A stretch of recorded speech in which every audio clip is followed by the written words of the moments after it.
Go on.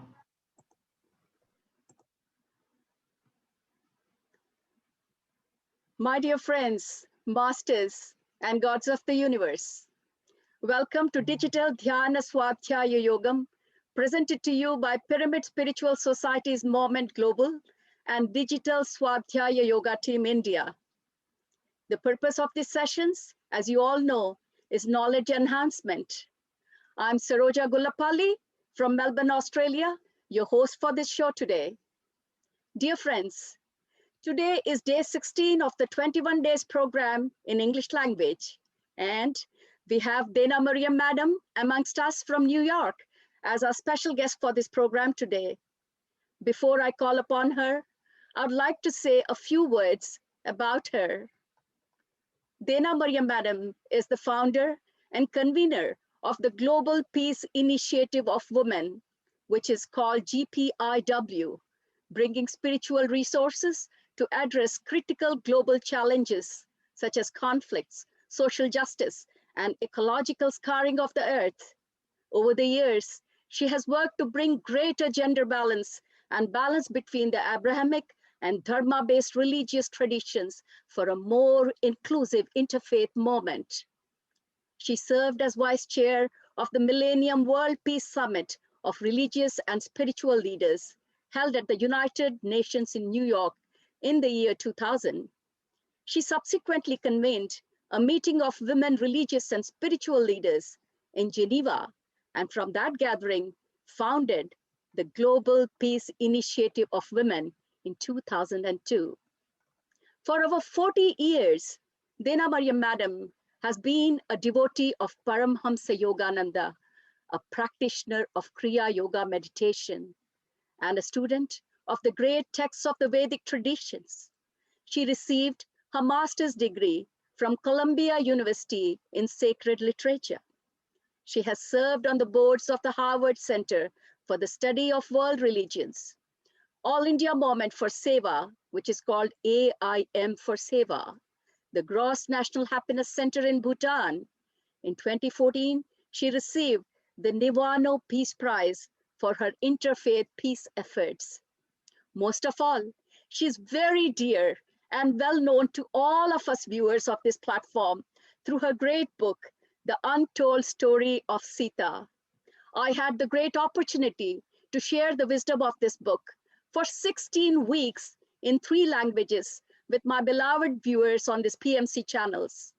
Madam, this book has raised my vibrations as well as the vibrations of millions across the globe and has changed lives of many. This has brought back the connection with the nature that we all once had, madam. I'm so fortunate to be that ambassador to bring forth the messages from your book.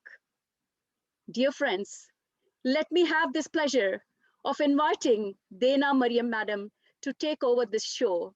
Today, she's going to talk to us about Sita Mata's consciousness. Dena Madam, stage is all yours. Thank you. Namaste. Thank you, Saroja, for that wonderful introduction, and thank you for inviting me to be here. It's always a great honor for me to speak about Mata Sita. First of all, good evening to everyone, and good afternoon to those for whom it's afternoon. For me, it's morning. So I'm very happy to be here with you and to spend these 2 hours together. The last 30 minutes we'll have question and answers.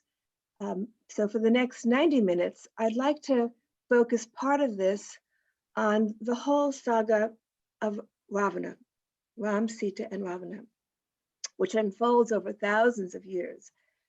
And so to put this into context, I want to read a little bit from the untold story of Sita, the story about the curse, the beginning of the curse. And then I want to tell the rest of the story and read from my book, Rukmini and the Turning of Time, which is a book that I'm working on now, which completes the story. That is the completion of the story of what happens to this devotee named Jaya. So I want to talk about one of the questions that has long been in my mind is, does the avatar know that he or she is the avatar? What is the consciousness of the avatar? When an avatar, when this great cosmic force that we know as Narayan or Narayani takes human form, they assume certain limitations because the limitations are part of that physical world. They have bodies, physical bodies, and they have to operate within the physical laws. And yet a part of that knowledge is still there. A part of that awareness of who they are is still there.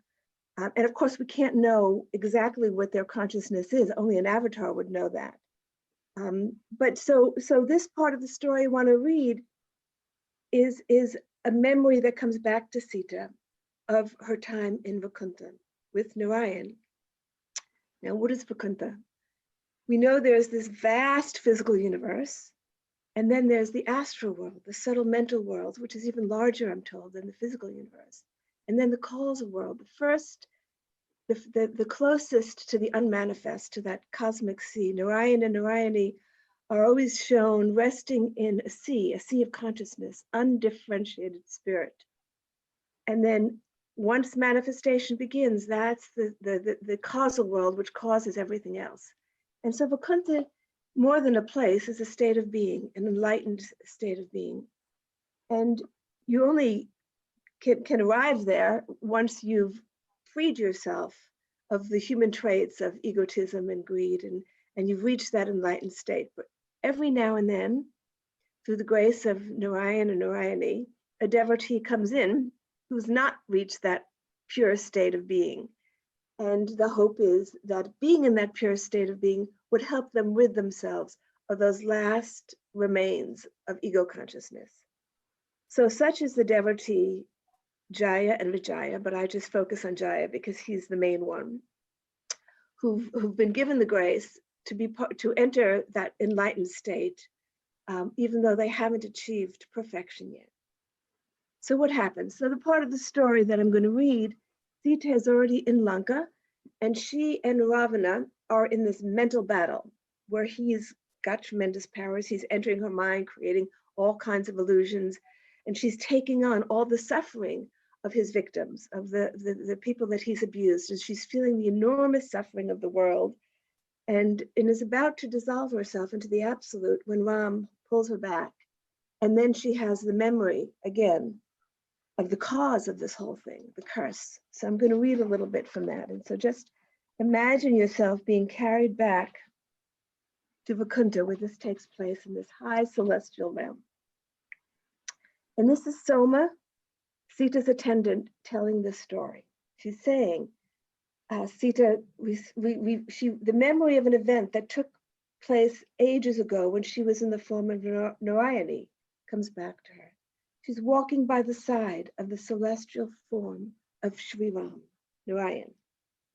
Waves of bliss flowed unhindered between them as they walked in silence in Vaikuntha, their heavenly abode, exchanging thoughts about the beauty of the flowers. Each morning showed a new variety, and today's assortment was of striking colors. As they were walking, Narayan said to her, "The 4 Kumaras, the mind-manifested sons of Lord Brahma, came today. Why have they not come to see us?" she asked. "They did, but they were turned away by Jaya." An attendant. Turned away? She was surprised. Narayan continued. "The Kumaras came in the form of children, and Jaya didn't want to disturb us, or so he said. But in truth, he was envious of their love for us and did not want them to meet us. I will speak with him in time." Looking out into the distance, Narayan spotted the Kumara sages. Nodding in their direction with a beaming face, he said, "Let us go to them. They have much to share with us." "What a joy to meet them again," she replied. They walked toward the 4 stages, filled with happiness. One of the sages looked down and began to say, "Forgive us, Narayan, for not coming to meet you." Narayan and Narayani simply smiled, and the sages understood that they were aware of what had taken place. "I am sorry for the misbehavior of our attendant," Narayani said. "It is nothing," he replied. "We are with you now, Prabhu and Mata, and so we rejoice. We have come to share news of the unfolding events on earth." After the Kumaras took their leave, Narayan and Narayani went to find Jaya, the devoted attendant. He saw them coming and tried to hide, but there is no hiding from Narayan. He saw the seeds of pride and jealousy taking root, seeds that had been there long ago when Narayan had allowed Jaya to live in that high celestial realm, in the hopes that in time these seeds would dissolve. But Narayan saw that seeds which had rested dormant for so long were now beginning to grow, and he was concerned for his servant. You turned the Kumaras away who had come to see us after a long absence. In this abode, Jaya, no one is turned away, let alone such great sages. Prabhu, what I did was not wrong. They were rude children and spoke to me in such a disrespectful manner. I did not think you would want to see them in that state of mind. And so I told them to go and calm themselves. Narayan saw that he was speaking untruth and realized the seeds of deception were also taking root in his mind. Jaya, what you are saying is not true. You should know that you cannot deceive me. You must retreat into meditation at once. Root out these seeds of dishonesty and pride that are taking hold of you. You will not be able to remain here long unless you free yourself from these illusions. He gave instructions on where Jaya should go and the type of meditation in which he should engage. Narayani looked on as this scene unfolded. Instead of retreating, as Narayan had advised him, Jaya went to the Kumaras and upbraided them. Why did you go to the Lord and trouble him with your complaints? Jaya asked in an angry tone. The sages looked at him in amazement. They knew what had just taken place, that the Lord had advised him to retreat into meditation. Ignoring his remark, one of the sages offered to guide him in meditation practices, but this only made Jaya angrier. The sages looked at one another, realizing what lay ahead. There was no possibility of anger or pride in this realm. All negative emotions cease to exist when one enters the high celestial or causal planes. And if even the shadow of a negative emotion arises, one would need of necessity to withdraw so as not to disturb the high vibrations emanating from there that sustain the denser worlds. If these subtle vibrations were to be disrupted, negative ripples would echo throughout the universe. Narayan appeared and calmly spoke to Jaya. I have already advised you what to do, Jaya, and will now advise you for a second time. Withdraw yourself immediately into meditation and remain there until every negative impulse is dissolved. I will come for you at that time. Jaya apologized to Narayan and took his leave, saying to himself, it was not necessary for the Lord to chastise me in front of the others.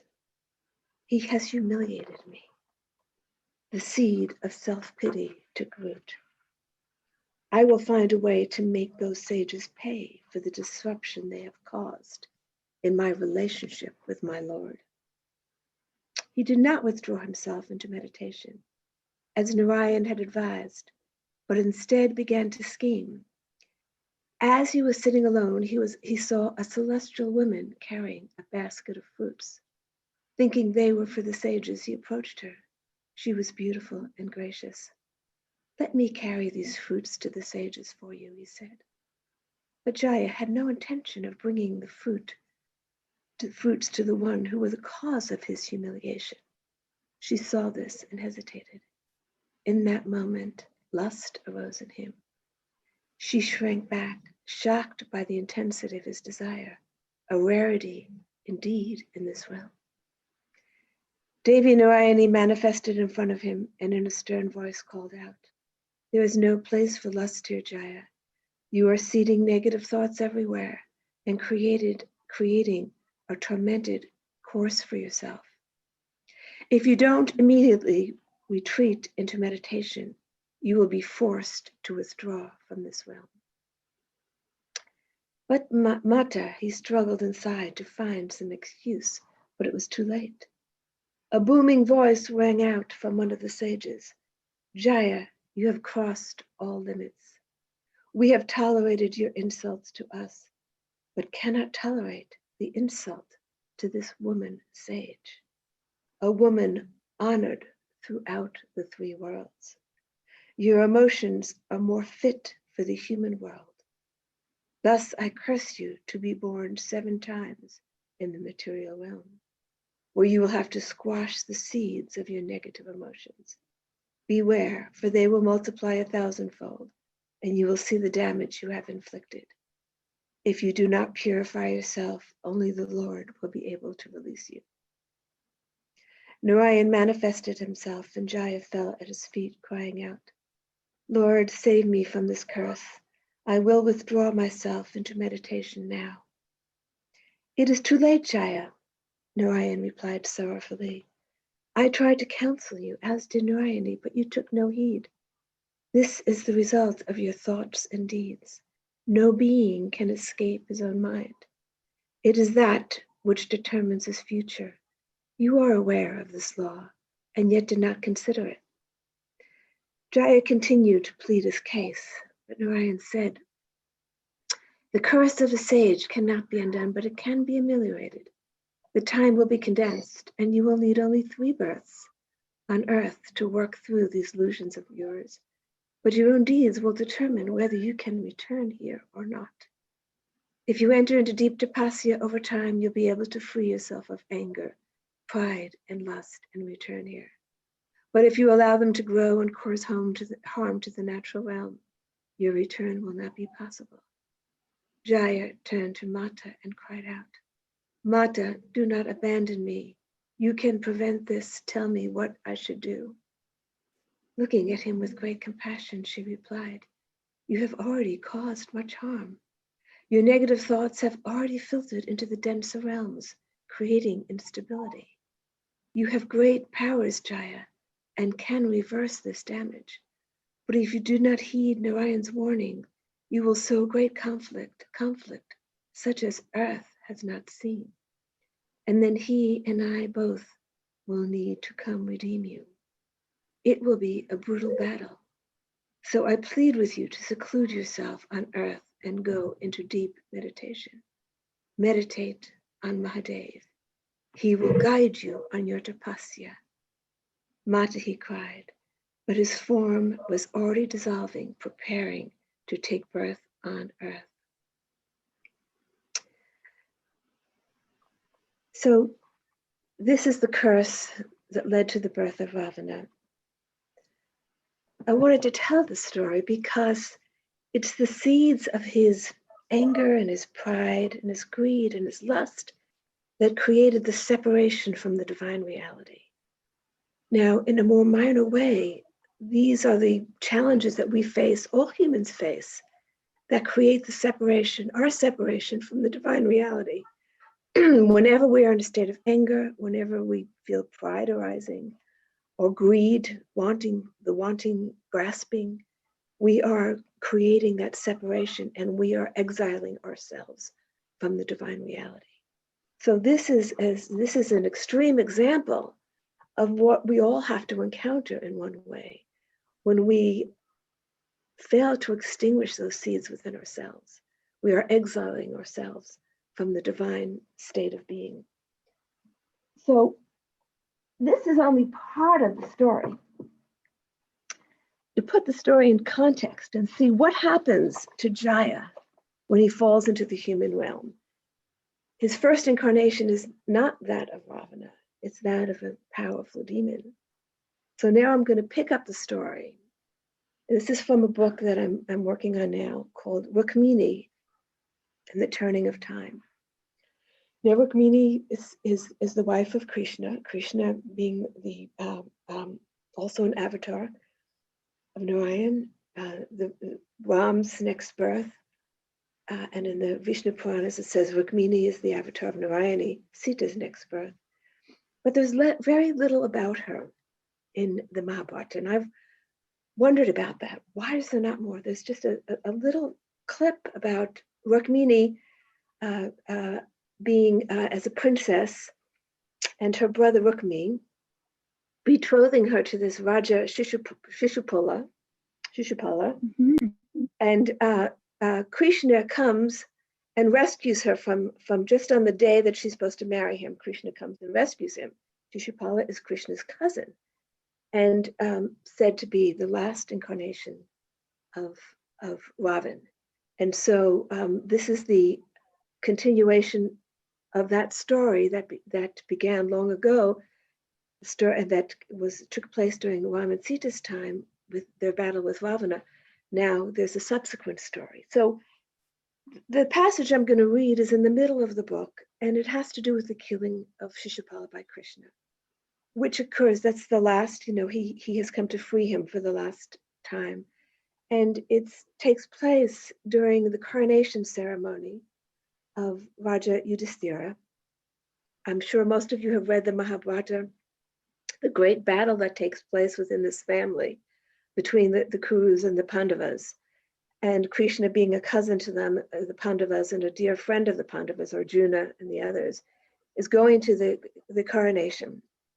And Rukmini, of course, as his wife, has to go to this grand ceremony. But Krishna's got several wives, and there's another wife who also, Satyabhama, who also wants to go.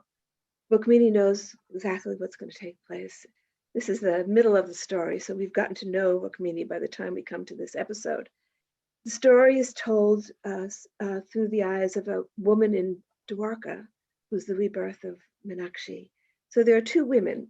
Her name is Sujata, and Amala, her dear friend and sister. And they both were in the middle of the story now. They have a long history with Rukmini, and many things have happened already. But now these two women are walking in the forest. News has come back of Shishupala's killing, and everybody's up on edge. What's going to happen now? There's talk of war. There's talk of many things. What's going to happen now? Shishupala is an ally of Duryodhana, who's the opponent of Arjuna, and so things are getting all confused. So these two women are talking about this as they're walking in the forest. It's told through the words of one of the women, Sujata. As we walked and watched the animal forests, our minds settled. Before long, we came to an opening in the forest and sat to talk, to confide in one another, as we so often did. But as we sat down, we heard a woman's voice from not far away. I grew nervous, but Amala recognized the voice as that of Anjali. Now, Anjali is the close attendant of Rukmini, is with her, a great yogini in her own right. Anjali is here. Let us greet her. She will know the true story of Raja Shishupala's killing. We rose and followed the voice, and soon we came to a small gathering of women sages. We rose, who were seated on the forest floor in a circle with Anjali. I didn't recognize any of them, and so hesitated to approach. Amala, we should not be here, I whispered as I began to draw back. But she edged forward. No doubt Anjali is explaining what happened to Indraprastha. She was there. I want to hear. Still, I held back. There's no harm in listening, Sujata. We won't disturb them. At that moment, Anjali saw us and nodded that we could join the group. Seating ourselves apart from them, we listened to the discussion. One of the women sages spoke about the fear among people that war was approaching, that the killing of Raja Shishupala was the harbinger of a great disaster. Another asked why Sri Krishna had killed him in such a public manner in front of all the Rajas. He was a close friend of Rani Rukmini's brother. Would he not retaliate? Where would all of this lead? Another of the women ascetics asked, Anjali, you were there. You know Mata's thinking. You understand the deeper meaning of Sri Krishna's actions. What is this really about? This is a moment of great celebration, Anjali began very quietly and slowly. The ending of a story that began long ago, and the beginning of another series of events. But where do I begin? I have to go so far back in time. Pausing for a few minutes, she turned thoughtful and then started to narrate. You all know the story of Mata Sita's entry into Lanka, and the eventual killing of Ravana by Sri Ram. But you may not know what led up to the time to his birth as Ravana.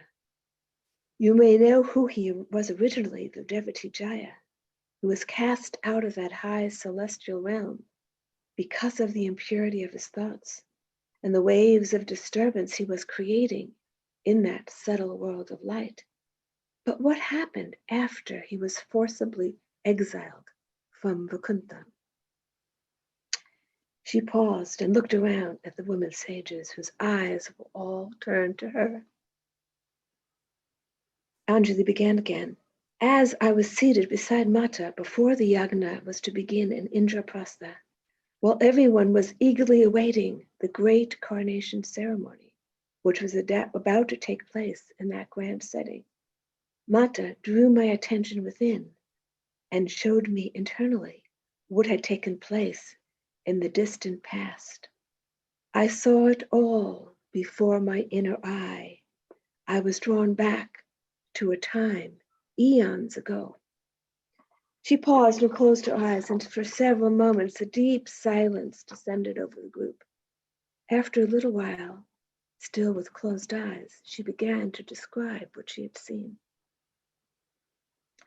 As Jaya was descending into human birth, Mata Narayani realized he would gain much power on earth.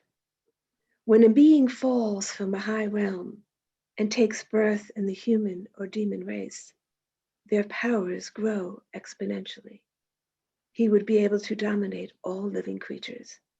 It was the ascending Satayuga, a time of growing well-being and spiritual attunement. He could disrupt it all.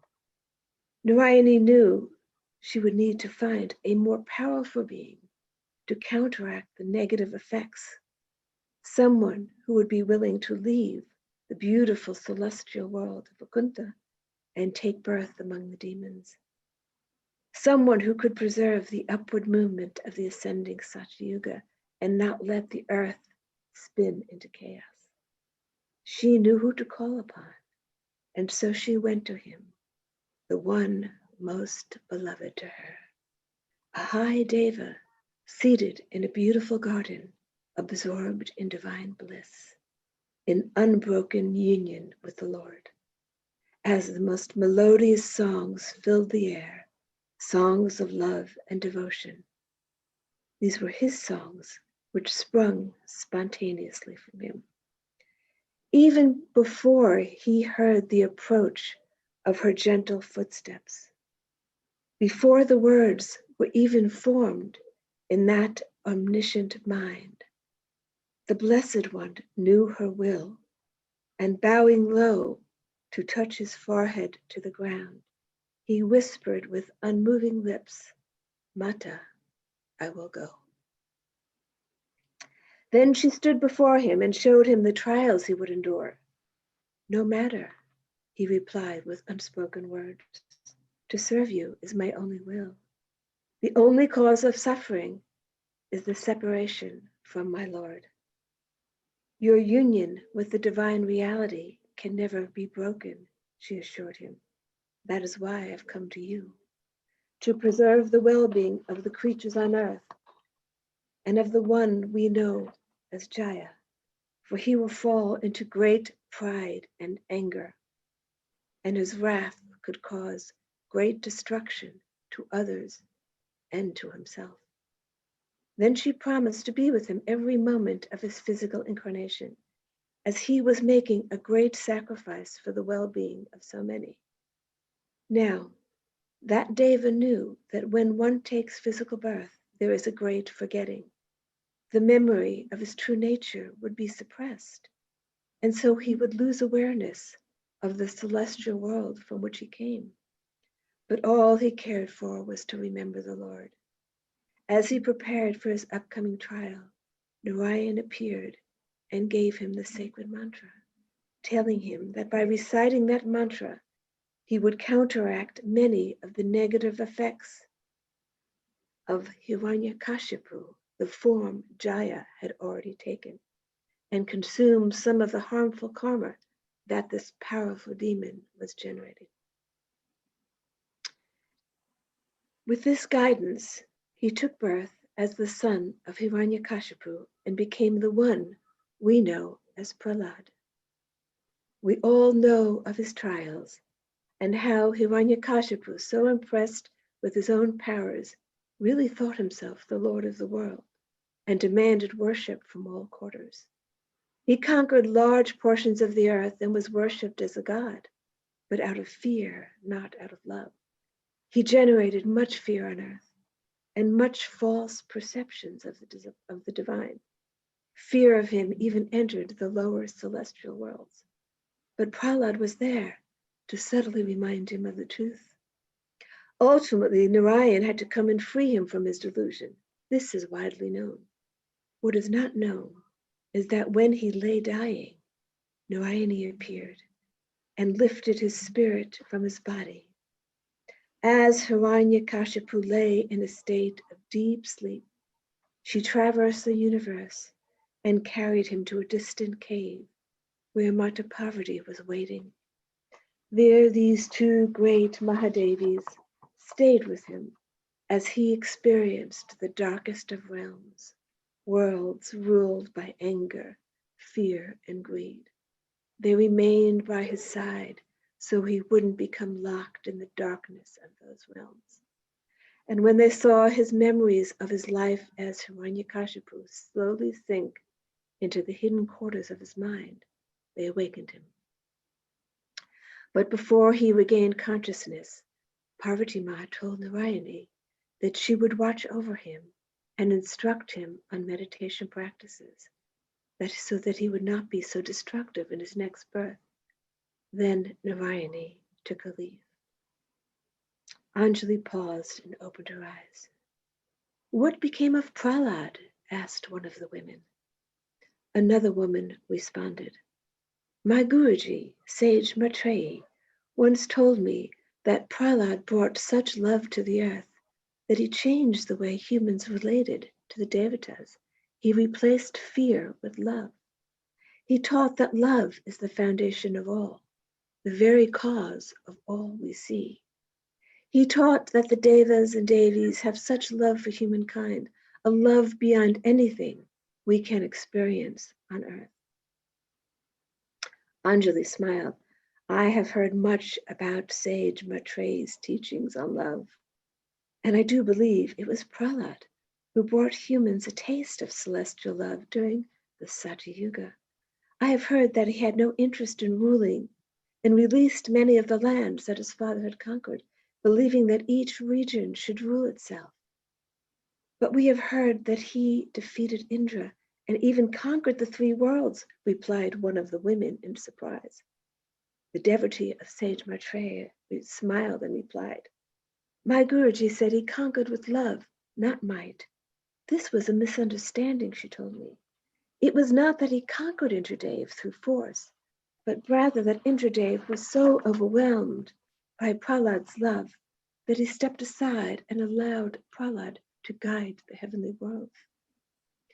The women continued to discuss what Prahlad had contributed to the Satya Yuga, a deeper understanding of the Devas, opening their higher senses so they could see and hear them. When Anjali interrupted with a smile and asked, "We can continue discussing Prahlad, but didn't you call me here for the story about Raja Shishupala?" They all nodded and fell quiet, and Anjali picked up where she had left off. "I have not yet even come to the part about Ravana. After the death of Hiranyakashipu, that soul spent thousands of years under the guidance of Parvati Ma, developing a great devotion to Mahadev. But his love was conditional. It was not pure like that of Prahlad, who sought nothing in return. As long as he gained mental powers from his meditations, that soul continued his devotions. And so it was that when Narayan and Narayani took birth as Sri Ram and Mata Sita, he took birth in the form of Ravana, from a Rakshaksha mother and a sage father, a father who was very wise. It was now the descending Treta Yuga, and the Rakshakshas were growing in strength. And Ravana was given an opportunity and a choice. Which path would he pursue? That of his mother, seeking greater power and control, or that of his father, seeking wisdom? His mother was adept at magical practices, and Ravana quickly learned from her how to enter and control people's minds. He gained many mystical powers. Sadly, thousands of years of practice did not dissolve his anger and pride. And this time, an unquenchable lust took over. He was not as dangerous as Hiranyakashipu, and he would not dominate the earth. Thousands of years spent in meditation has subdued some of his negative traits, but his pride was such that he believed himself to be more powerful than he actually was. His long meditation practice had dissolved much of his karma from his actions as Hiranyakashipu, but now he was creating new karma through his actions as Ravana. One of Mata's reasons for entering Lanka was to dissolve some of this karma, and her tapasya during his time in Lanka helped to do this. Her goal, and that of Narayan, was to prevent further harm to the creative worlds and to prevent their devotee from falling into that endless pit of darkness which would keep him trapped in a sea of delusion for eons. Such is the nature of their love. After Sri Ram had killed Ravana, as Mata was seated deep in meditation, she again left her body and lifted his spirit, whisking it away to the same cave where Parvati Ma was waiting. This time it would be different. As Ravana had lay dying, and as Sri Ram had spoken loving words to him, a spark of memory had been awakened. Parvati Ma would be able to help free him from much of the karma he had accrued during his life as Ravana, but he was not yet fully free of the curse and would have to take one more life in the human realm. Before this soul took birth, Mahadev appeared to him, and that soul pleaded with Mahadev to withdraw all of his powers so that he would be no different from any other human when he took birth on earth. Mahadev did that, and after a few thousand years had passed, the soul was born again into the human realm as the son of Raja Damagosha, the king of Chedi, cousin to Sri Krishna and a close friend and ally of Mata's brother, Rukmini. It was now the end of the descending Dwapara Yuga. Anjali paused as some of the women gasped in surprise. Shishupala had been Ravana, one asked. Anjali nodded.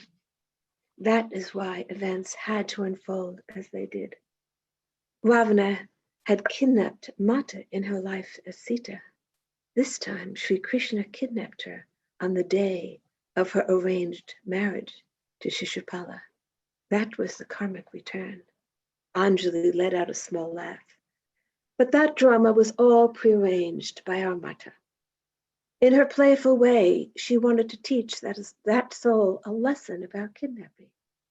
Never was there any possibility that her marriage to Shishupala would take place. She allowed it to appear that way, knowing how it would end. You all know that Shishupala was born with a serious deformity. But when Sri Krishna came to visit his aunt and greeted the new baby, the very moment he lifted and embraced his cousin, the deformity disappeared. You can imagine how grateful the aunt was. She showered love upon Sri Krishna every time she saw him and always spoke his praise. But her love for her nephew caused her son to resent and hate his cousin. So every time Sri Krishna would visit his aunt, Shishupala would insult him with all sorts of horrible words. Sri Krishna didn't care. But his aunt was much distressed and begged her nephew to excuse her wayward son. At one point, Sri Krishna said to Shishupala, "I will excuse you 100 times, but after that, you will have to reap the result of your words." You can imagine how Shishupala's anger increased when Sri Krishna took Rani Rukmini as his wife on the very day that she was supposed to marry Shishupala. She was the one Shishupala knew had been promised to him. Anjali paused again as the woman absorbed the story. Then she continued, "Now, this brings us up to the present. I was with Mata in Dwarka when she learned of the upcoming coronation ceremony of Maharaja Yudhishthira in Indraprastha. She knew that she had to attend, but this time Rani Satyabhama desperately wanted to go as well. It was unusual for both of them to be present, but Mata agreed, because Satyabhama is so very close with Rani Draupadi. Mata then asked me to accompany her and to stay by her side at all times. Once we arrived in Indraprastha, Mata became quiet, and throughout the various ceremonies she was withdrawn. Then the time came for the coronation. We were all gathered in the hall for the coronation ceremony. Mata had insisted in sitting in the back of the gathering where she could not be seen, and she asked Satyabhama to sit in the more prominent place with the other Ranis. I wondered why she had done this, but I never questioned her and knew there was a purpose. As soon as we entered, she drew my attention within and showed me the events of the distant past, which I have just shared with you, the history of Jaya's fall. I don't know for how long I was in that state. It could have been minutes or hours. I was far away, witnessing all that I've just relayed to you. And then, at a certain moment, I was drawn back to the outer world by the sound of a loud, threatening voice. It was Raja Shishupala hurling insults at Sri Krishna in front of all the Rajas from all of Bharat who would gather there, all the esteemed people, all the dignitaries of that region. Here was Shishupala standing, hurling one insult after another, Sri Krishna. Then I heard Sri Krishna say quietly and calmly, "Shishupala, remember the count. You have just surpassed 100 insults." Ignoring this remark, he continued. I turned to Mata and saw tears gathering in her eyes. Then I heard her whisper, "Anjali, take care for this body." Shishupala's insults continued, and Sri Krishna stood there calmly. He had passed 100 that were to be forgiven, and still Sri Krishna did not act. It was only when his insults turned to Rani Rukmini that suddenly, with just the slightest movement of his finger, a flash of lightning flew from Sri Krishna, hurling so fast one could barely see that bolt of light, and in a split second, Raja Shishupala was decapitated. At that moment, I saw Mata's spirit rise from her body, which then slumped over. Fortunately, I had the presence of mind to hold her body and prop it up so no one would notice. I saw her drift over to where Shishupala's body lay and lift his spirit from his corpse, and off they flew. Then I was able to watch as she took him to that cave where Parvati Ma was waiting. Then I saw him awaken. Mahadev appeared in that cave, as did Narayan. And for the first time since his departure from Vaikuntha, that soul, Jaya, saw his beloved Narayan and Narayani. Filled with shame over what had transpired through his 3 incarnations, he could not look at them. And so with eyes cast down, he fully prostrated himself. It was Mata who lifted him and raised his face, saying, "It is over now. I see how you have grown in understanding. I must go find the 4 Kumaras and pay homage in gratitude for what they have done for me. I ache over the way I offended them, he murmured in a subdued tone. They took no offense, Jaya. What they did in cursing you was for your own benefit, so you could free yourself of the burdens of anger and pride, replied Mata. Then turning to Narayan, he asked to be allowed to compensate for those 108 insults he had cast at him. Let me do 108 benevolent acts, liberate 108 souls from the suffering. Then, after a pause, he added, no, 108 is not enough. For every harm I have caused, I will bring that much benefit to the created worlds. So be it, replied Narayan. Anjali paused and reminded everyone. As I watched this cosmic scene unfold, I was also aware that we were still in the coronation hall. Both scenes were unfolding simultaneously. It was as if time and space had disappeared. By now, Mata's body had returned to its normal state. Chaos had broken out in the hall, and Mata whispered to me, let us retreat. I led her back to her room, holding her arm. I aided her as we walked, still aware of her presence in that distant cave with Jaya, counseling him on how to go about the task he had set for himself. She was both with me, walking back to her quarters, and with Jaya and Narayan and Mahadev and Parvati in the cave, just as Sri Krishna was in the hall, which had now been thrown into confusion and was also present in that distant cave. This is the nature of omnipresence. Anjali stopped speaking. Then turning to the woman who had asked why Sri Krishna had killed Raja Shishupala in such a public and humiliating way in front of all the other Rajas who had gathered, Anjali said, you see, Darshana, by killing him before that esteemed assembly of Rajas and Ranis and ministers, before all of the Maharajas of Bharat, he was freeing Jaya from the last bit of ego, from his arrogance. That ego has now been destroyed, she said quietly. And yes, Sri Krishna has also lit the spark that will now burn through this whole region, and we can only watch as the events unfold. As I said earlier, this is the ending of one story and the beginning of another.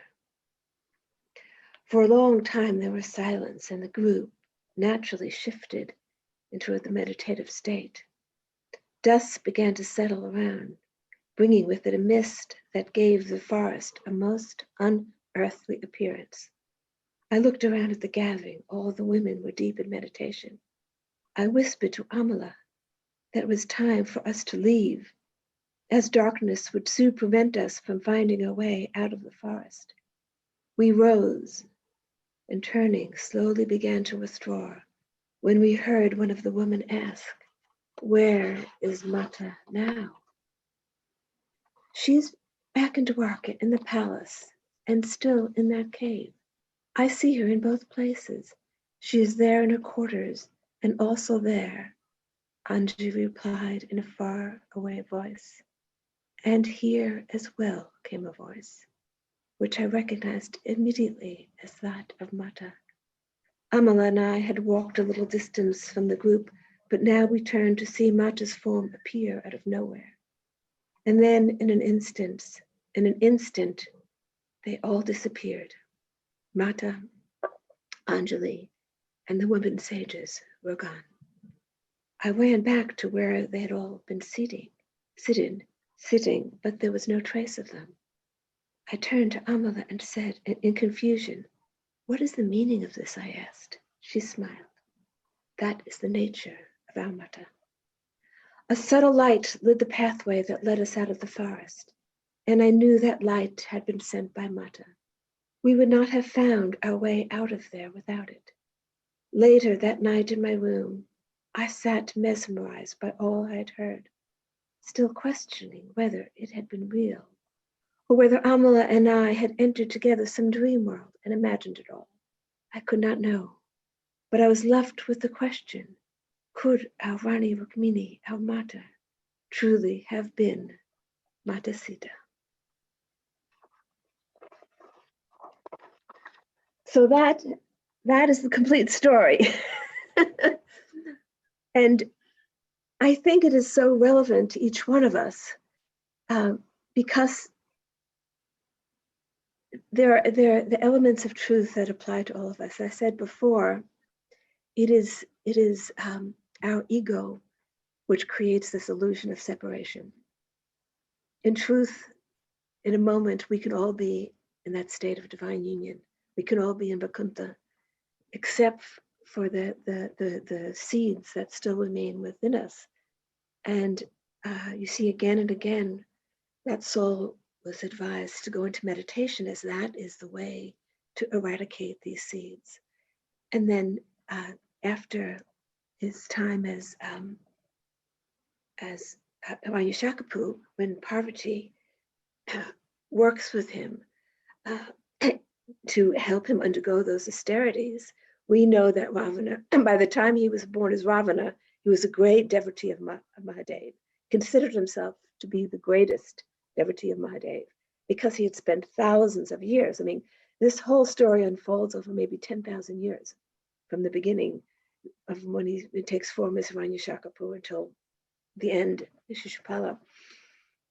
And the tapasya he had undergone before he takes birth as Ravana had given him an incredible mental power. So even though he did not have the powers of Hiranyakashipu to conquer the three worlds, or much of it, he had mental powers because of the boons he had gotten from of Mahadev. And again, it shows how all the forces of the universe come together for the enlightenment of each one of us. I've shown in the untold story of Sita, and again is shown here. There's a later section in the book where Rukmini sends Arjuna to go meditate on Mahadev. This is the end of the period of exile. And through his intense tapasya and meditation on Mahadev, he gains many of the mental powers that enable him to have the success that he has later in the war. But the cosmic forces of creation, preservation, and transformation, both of the feminine and masculine aspects, we see them in their forms, but they're formless and in form, both. These forces work together. And when we talk about the consciousness of Sita, the consciousness of Narayani, talk about omniscience and omnipresence, that is the very nature, that is our nature as well, only we have these blockages which prevent us from living in that consciousness. But this is just what I told was just a small indication of that omnipresence. Mata Sita, Sri Ram, is with every one of us, working with us for our own liberation. Just like all the gopis, every gopi had Krishna with her. Krishna was not limited to Radha. Every single gopi who was dancing with Sri Krishna. And Sri Krishna can manifest, as another aspect of Narayan, can manifest, unfold multiple times throughout the universe. When you think of the trillions of beings that exist, it's beyond what our human minds can comprehend, that consciousness of omnipresence.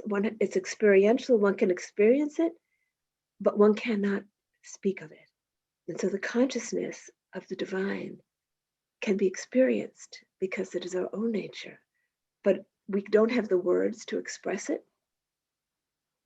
And so in another one of my books, which I've just finished, which it's called the when the bright moon rises, the awakening of ancient memories goes back to the Vedic times, and when people could actually see the deities, and it describes a little bit of the celestial worlds. But at the end, there are no words to describe those worlds. You know, I tried to describe a little bit of, there are no words to describe Vakanta. One can experience it, and then one can try to find human words, but we are so limited in our, not just in our words, but in our ability, in our concepts. So how can these limitations cannot hold the unlimited? And yet we try to speak about it. We try in that period of time that I refer to, the Vedic period, which is like, 8,000 BCE and earlier. There was an exchange of thought, of images. So the rishis were able to convey an experience through a mental exchange. They didn't have to use words. Language is actually a decline. Just like people talk about, when the Vedas were written down, that was during a decline, that they didn't need to be written down because everything was held in the memory. The capacity at that time was much greater. And so we're living today with a reduced capacity. And so we have to use language, and we have to use writing to convey our experiences. But in that higher time, it was just the transmission of thought, which is often how things take place in the higher world. It's just an exchange of mental images. So I want to talk about, to put this into context a little bit, about it says in the Vishnu Puranas that every time Vishnu takes form, all of the avatars, he's accompanied by Narayani. And yet she's never mentioned until Sita, which is interesting to me, why she's never mentioned. And at some point, I'm going to delve into that. So there are many stories about the different avatars, but it came to me at one point that the ancient rishis, in describing the incarnations of Narayan, they were describing evolution.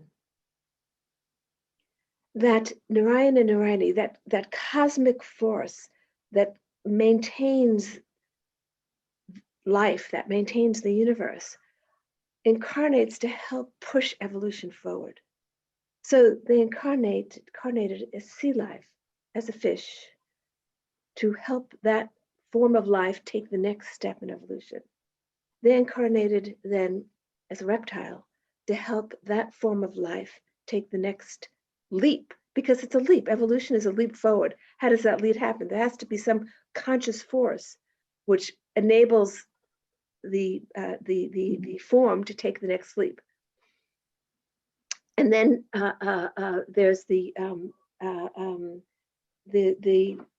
tortoise, and then the boar, which is the upright animal, the animal that walks on earth, and then we have Narasimha, which is, we have the dwarf Vamana. Each one was a step forward in evolution. And so what did Ram and Sita bring, aside from of helping to free the whole region of the Rakshakshas and set the foundation for a civilization, enable the hermitages to continue on, and etc., to free the world from the negative energies. They were also setting ideals in the human mind, setting ideals for a civilization that were able to guide civilization forward. And I say it in the untold story of Sita, that Janak Baba had a great influence on Rama. Someone asked me recently, who had read the book, that this surprised her. She said, because she thought that Dasarat was the main influence on him. And I said, in my understanding, the whole purpose of the union of these two kingdoms was to bring together what Dasawat had to offer and what Janak Baba had to offer. Ayodhya was a center of power. It was an empire, really. It had all the elements of that. Mithila was a center of knowledge, and Janak Baba had foresight to know that way into the future of humankind, there would have to be self-governance. Self-governance means not only in the political sense, but in the sense of governing your own self, of learning how to behave, of learning one's limitations, how to behave in a civilized society. One couldn't overstep, one couldn't seek too much for oneself. If you took too much for oneself, you're taking from someone else. So it's maintaining this balance. And so Sita was born into this kingdom because it was all about how to maintain a balance within a society. And Mithila was much smaller than Ayodhya. So Kosala, the greater kingdom, I mean. And so he was able to know every family. He was able to know the needs of every family. And if there was any want, an illness, or a deprivation of any way, he was able to provide for that. And so he was had an intimate relationship with all of the people within his kingdom. This is something that Ram took as an ideal, and in his own reign, we see that in the second part of the book, how he put people together that he knew needed to be together. He was able to govern much from the interior plane, not just in the outer way. He knew what the needs of the individuals and the people, and so he ruled from the inner plane as much as from the outer. And we've fallen so far from this ideal today, right? But this is the ideal that is still that's still within many of us. That is amazing that so many thousands of years later, the ideals that were set for them, that was on the human level. So I was talking before about the greater consciousness of Narayana and Narayani, where they're working with each individual, awakening the higher nature and helping us overcome our lower impulses. And yet, in the human realm, they also were functioning to create these ideals that would be a model for civilization. And I also say that in Mithila, the very seeds of democracy were set because Janak Baba tried to enable people to take as much responsibility as possible for their own things that related to their life. And this continued, for quite a while, and is still a model, what you might call localization. So things could take place at the local level. So the local communities could take care for their local environment and take care for their food and take care for these things. That was a model that was set in his time. And so you might say those were the seeds of democracy, where people are responsibility for ruling themselves, ruling their locality. And so I think it's important for us now to see how we can implement these ideals in the world today, which has fallen so far away from that. And so how can they be translated?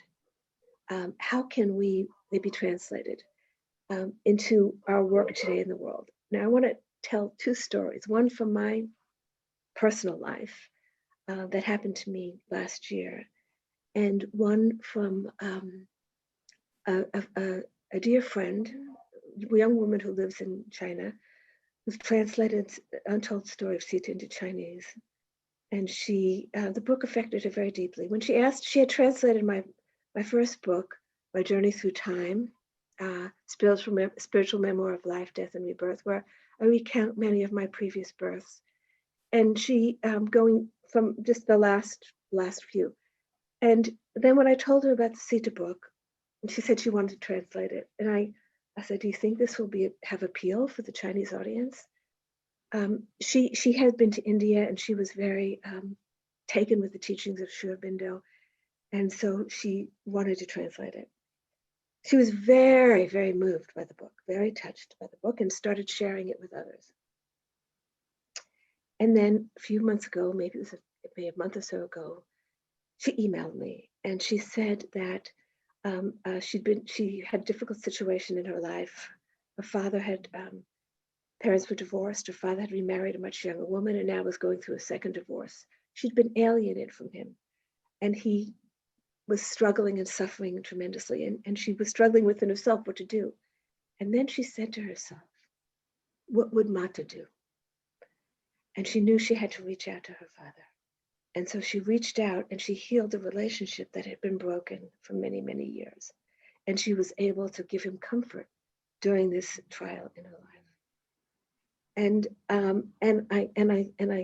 thought to myself, she's really internalized this book, and she has brought Mata into her day-to-day life, into her challenges. I did the same thing. Something happened to me, and I'm not proud of this. I'm going to tell it very truthfully. In my first book, My Journey Through Time, I talk about a life in India, in Kashi, during the 1600s, where a certain time in that life, there were communal tensions, and my husband and I left, and we left for a pilgrimage into the Himalayas. And that's the story that I told. I was taking my son to India a year ago, and his family, and he said that he wanted to go to the Ajanta caves. And so I started looking to where the Ajanta caves were, and I realized they were in Aurangabad. Aurangabad, I said to myself. And then my memories came back about Aurangzeb, who had been the emperor during that life that I had just described when I lived in Kashi. And I remembered the destruction of the Kashi Vishwanath temple. And I remembered the pain that it had caused me. I still get emotional when I talk about it. It was, and then I remembered the anger and the hatred that had arisen in me toward this emperor who had done that. And I couldn't get rid of that anger. I was walking around saying, here he is, a whole town is named after him, a whole university is named after him. And yet he caused such harm. To me, he was the Ravana of that time. So I started looking up where his grave was. I found out, so I said to myself, I'm gonna go to the caves, I'm gonna go to that place, I'm gonna go to his grave, and I'm gonna spit on it. It's just gonna make me feel better to do that. I'm not proud to say this. This was my thinking. And so I started researching, and I found that it was an unmarked grave in a Sufi shrine. Now, I have great reverence for the Sufis, and I said, oh, in a Sufi shrine. How am I gonna go there and spit on it? And I said, well, I'm going to do it. I'll just cover my face and just do it. And then I started reading that at the end of his life, a lot of the Sufis had gathered in that place, probably to dissolve so much of the negative energies that he had fostered. And so I'm planning my trip. I'm going to go do this and go there and just do this. I have to do this. And then I had a dream. And I had been praying to Mata. I didn't know how to free myself from that. What do you do when you have this anger toward a man that died 400 years ago? You can't go talk it out. You can't go work it through. What do you do? And so I was praying and praying. I didn't want to walk around with this anger that was consuming me. And so then I had a dream. And in the dream, I was in a broken down temple that had been destroyed, and there were the ruins. And I was walking through the ruins, and I met a man. And the man said, have you come to see the Sufi? And I said, which Sufi? He said, oh, there's an old Sufi sitting in the ruins over there. You can go see him. I said, what's his name? He told me his name. And I said, oh, yes, I know that Sufi. I'll go visit him. I'll go pay my respect to him. So I walked over the ruins, and I finally came to an old, dirty Sufi sitting in a corner with a few people around him, and he was humble and he was bowed, and he was in a very lowly state in terms of his appearance. And then I stood there and he looked up at me. And I said, "Oh my God, that's Aurangzeb." And my anger disappeared. And I woke up and I was so grateful that Mata had released me from that anger. Now, this is a difficult thing because, I've worked for many years with people who in conflict areas where there is a lot of anger. I've worked with Israelis and Palestinians, with Iraqis, Afghanis, and Sudan. I mean, it's very hard to know how to dissolve that anger that a lot of that comes from. I mean, when we take a new birth, we carry with us a lot of, unless we're doing a lot of practice, we carry with us our emotions that we've experienced in the past, and which is why meditation practice is so. We have the samskaras is so important, but it takes a long time. It takes a lot. One has to have a lot of patience. One can't expect within one lifetime. Well, you say, "Oh, I've been meditating 40 years." Sounds like a long time, but it's a snippet of time that you've been doing this sadhana. And I'd been carrying around this anger within me for many hundreds of years. And my meditation, until I consciously turned to Mata and asked to be free of this anger, that's what I was given this dream.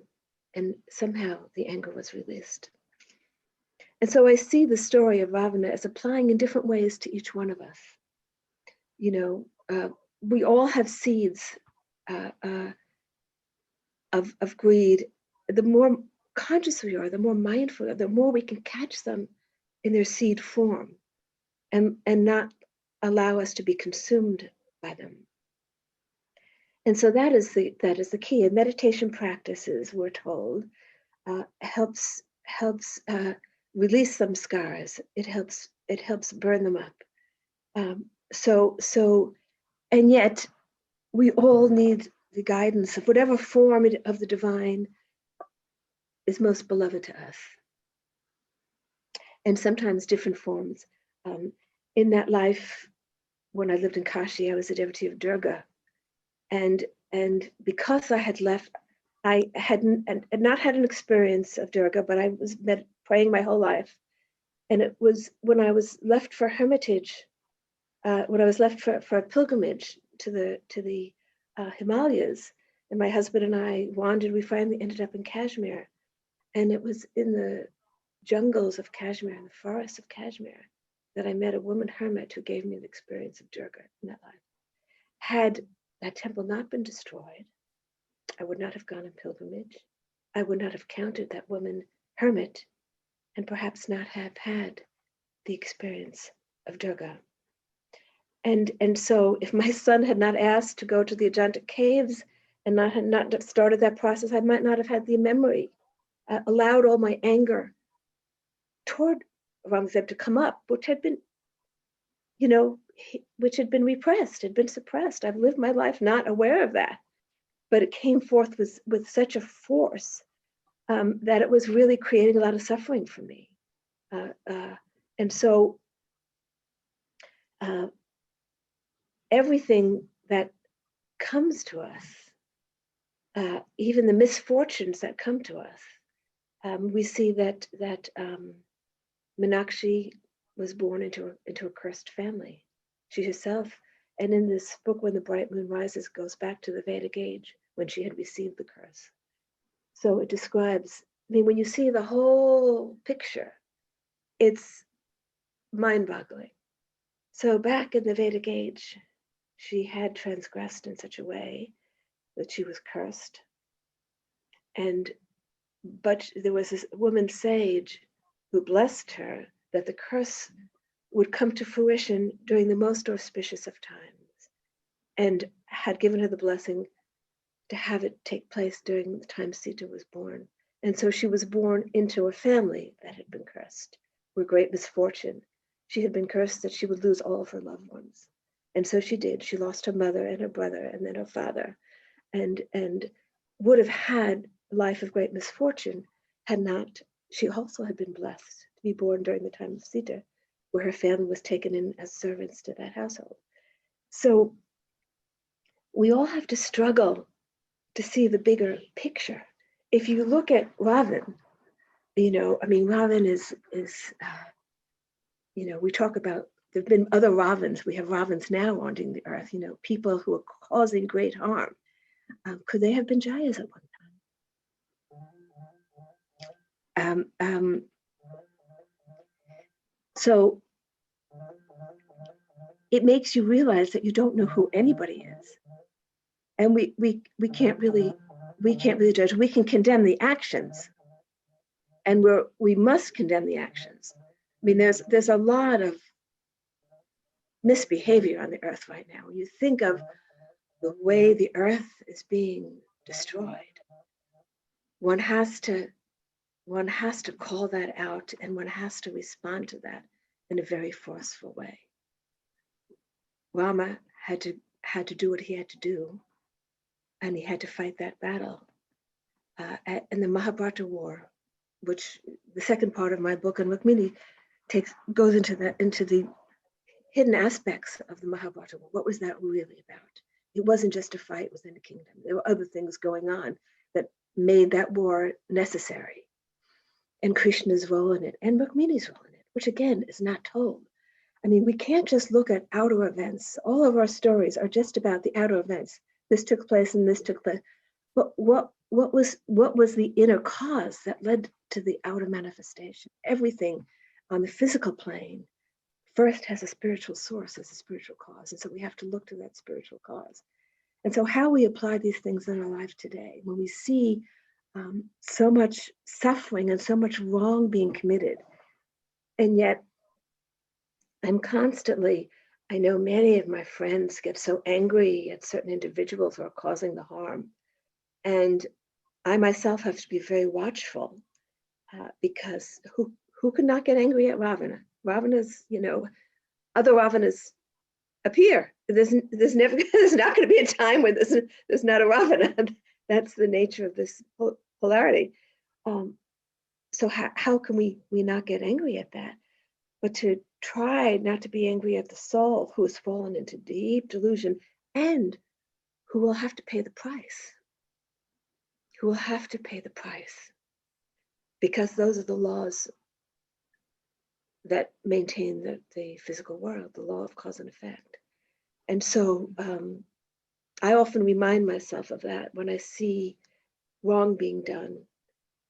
I remind myself that there is ultimate justice in this world, and we do our part to try to manifest justice on the earth. But as much as we can, we have to try to hold the larger picture and try to invoke the cosmic powers to work through us, to the cosmic forces to work through us to recreate the balance and harmony on this planet. So among there are many, I could go on and on about the different messages. What was the process of writing the untold story of Sita was an awakening experience for me. I was in that consciousness for 2 years as I wrote and rewrote that story. And of course, for me, the most touching was the love Sita showed for her servant who was not very enlightened at that time, I must see. I mean, looking back at my own past, I see how step by step I've gained much greater consciousness and awareness. There was not much of an awakened consciousness. There was love, yes, but not much of an awakened consciousness as I see going back in time. But step by step, each life brought a greater and greater awareness. And now in this life, I have the opportunity to recall many of my past lives and also to engage in deep sadhana, which I didn't have. To be able to engage in sadhana is a gift that not everybody has. Be able to have the meditation practices. For the first time, they're readily available to the lay person, no matter where we are, in any station of life. in earlier times, it was the recluses, the hermits, the ascetics, those who had left society, who had access to these higher practices. But now in our age, there are millions and millions of us that can engage in sadhana to help the world evolve, because we're at an evolutionary moment.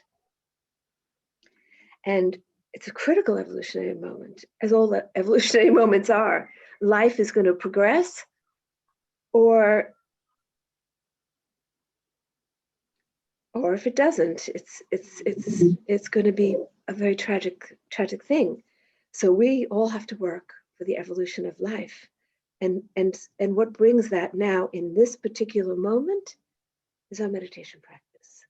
And so I look at this COVID retreat, this COVID pause, in many ways as a message of that. Okay, you are forced to stay home now. Your daily routine has been disrupted. You can't go out shopping. You don't have the luxury to be thoughtlessly engaged in things anymore. You are forced to stay home. You are forced to reflect. You're forced to get your priorities straight. And so there's so much suffering going on because of fear and the deaths and all that, but my spiritual friends who engage in spiritual practice have all said to me, this is an unexpected gift to us that we are forced to stay home. Let us not lose it, because a year's time now, there'll be a vaccine, and then what? Do we go back to our normal routine? Or are we going to use this opportunity to make sure that we go back in a different way, or that we don't go back to what we were before, but something new happens? This is the discussion now taking place, is how do we make sure we don't go back to what was? How do we make sure we go back to a more conscious outer life? We don't know what that's going to look like, but let us use this time. We have maybe, another few months, we don't know, because this uncertainty of what's going to happen next, of how long we're going to be able to be in a more retreat-like state. We can spend more time in our meditation, more time tuning in to the higher beings who can help guide us on what to do next, on how we can push this evolution forward, how we can change the collective mind. So we are a part of a collective vibrational force, and our collective meditations help raise the vibrations of this collective energy. And yet, at the same time, because it's the nature of our physical plane, there are forces pulling it down. And so this is the battle to lift up the collective and to resist those forces, and how we can do it without allowing anger or fear to come into play. That's we can gain the strength from Mata, from Ram, from Sri Krishna, and the other manifestations of the divine, to help us stay in a higher state so that we can be of service during this time. So I think now that's pretty much all that I wanted to say. Let me see if there are any other. That's wonderful. Maybe now we can open it up for discussion. Definitely, madam. Before I start this platform open for Q&A, I just wanted to tell you what a great wisdom sharing session that was, especially about the divine consciousness, and the way you ended it up, madam, with the current state that we are in, which is this, if we can call that a COVID break. And not everyone may be at the same sadhana level as you, madam, but still, for most of us who have taken this opportunity to travel within, it is an evolutionary leap in our own way. So even if we have to go back to the external world at the end of this COVID break era, we're not going to be the same person that we were before. There has already been a step change in each one of us as we try to stay in our own divine selves, trying to travel within. It has brought a lot of change, madam. And I can talk from my experience that connecting to the divine consciousness seemed like a far away thing long time before. But as you mentioned about that Chinese friend of yours who had had this amazing experience of connecting to Sita Ma when she was trying to apply to her daily life problem. When I started wisdom sharing, it was as if I could connect to Sita Ma's consciousness straight away. I could not have imagined this happening maybe a couple of years back. So definitely something is happening within all of us, madam, as we are sitting in this COVID break, trying to take this opportunity to travel within us and connect in some way to that divine consciousness. So I'm totally believing it.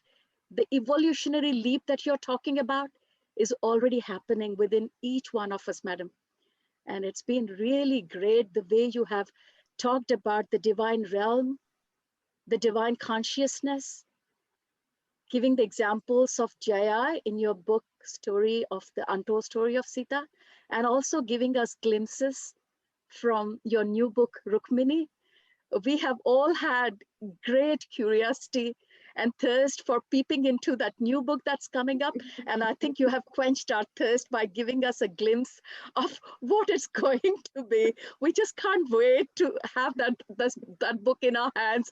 I'm already just filled with anxiety, madam. Do you have any ETA or time about when this book is going to be released? It will be released early, first part of next year, probably maybe March. All right. We'll excitingly, we'll be waiting for its release. I can rest assured the Untold Story of Sita has been our favorite book of this year. And I'm sure the Rukmini book is going to be another favorite for 2021. And thank you really for bringing this great jewels of wisdom amongst us and sharing that with us, madam. I'm just going to open the forum for question answers. I'll start with the panelists. So we've got Swarnalata madam on the panel who had had the opportunity of translating your book in Telugu language. So Swarnalata madam, if you can unmute yourself and if you could ask your question or your feedback or comment to Dena madam. You can unmute yourself, Swarnalata madam.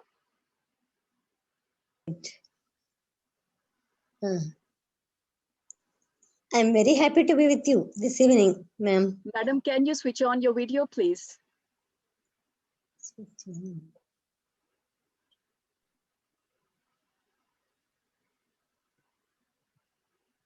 Yes. Are you able to see me? We can't. But if you can't figure it out, we'll try to do without the video, but it would be really great if we can see your face too. But that's okay. If you can't manage it. Even then. Yes. I'm very happy to be with you this evening. And one more thing is, your untold story of Sita. It took me towards all the ages. I lived with her. I felt as if I am the Sita and I'm experiencing all the stuff. For me, no questions about it, but I want to be with you to experience your vibration, to experience your lovable speech. That's why I'm here. Thank you, Amma. Thank you very much. Thank you, Meenakshi. And thank you, Madam. Saroja, Madam. Thank you, Swarnalata, madam. Thank you for your efforts in translating that. That's a beautiful gift. And my hope is that everyone who reads this book comes into the presence of Mata Sita. And I do hope to meet you all when I come to India, hopefully next year. Sure, madam. Certainly I'll meet you. We all can't wait, Dena madam. We will be waiting for you there. I certainly will be traveling from Melbourne. Thank you very much. By the way, one of our participants in this particular session, Mr. Shastri, has got a great sharing here, madam. He says, it's a great detailing of Mahabharata. Your wisdom sharing has been very insightful, and really thanks for all the detailed explanation, Dena madam. So Shastri sir, I have passed on your message to Dena madam and all your appreciation for her wisdom sharing. Thank you. Okay. Next we have Kavita Gupta madam, who also had the great privilege to translate your book, The Untold Story of Sita, in Hindi. So Kavita Gupta madam, if you can unmute yourself, which you have already done, I can see. If you can please come up with your feedback, comment or question or any sharing with Dena madam. Yeah, hi, a warm greetings to both of you. And I can only say now I'm translating this book in Hindi, which is still on. I have not completed. But Dena ma'am, I can tell one thing, that reading was another thing, another level. And translating is a different ball game, I can tell you. Each line when I'm writing, I can feel so profound, so such a feeling as if I'm witnessing the entire episode, as if it's happening just in front of my eyes. So my humble gratitude from entire India, I can say, once the book will be in Hindi for mass, because majority of Indians are Hindi speaking.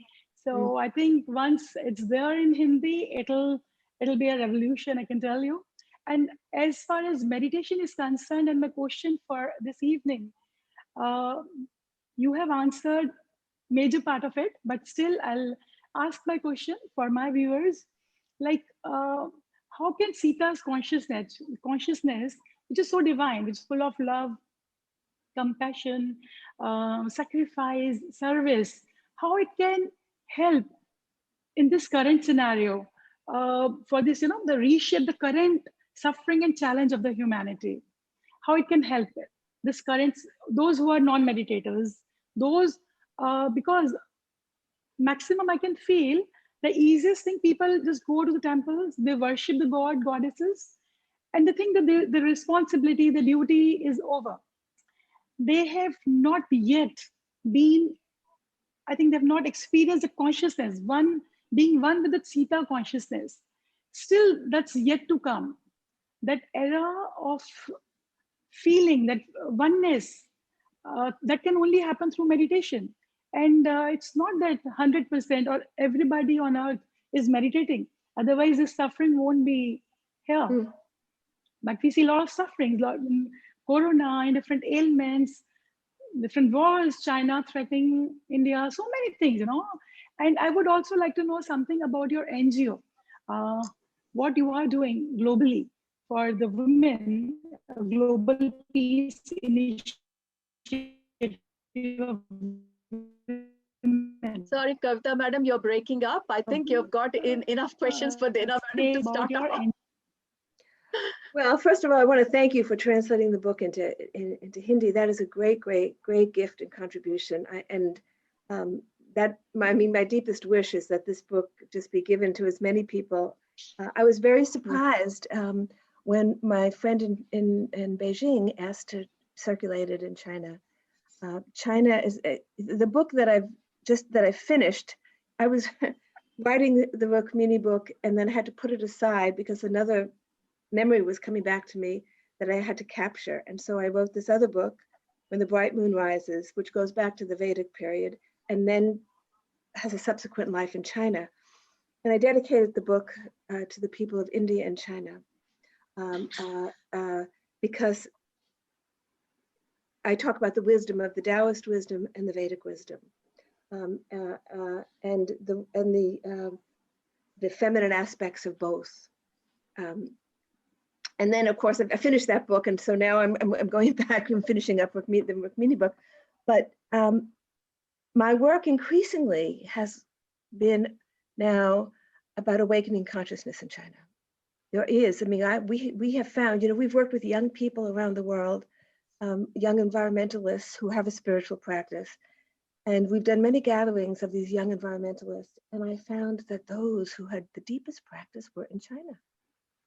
And many of them, although they were Buddhist, had a very strong link with India. They had been to India, they had been to some of the ashrams in India, they gained a lot from India. Their practice was Buddhist, but there was an integration going on.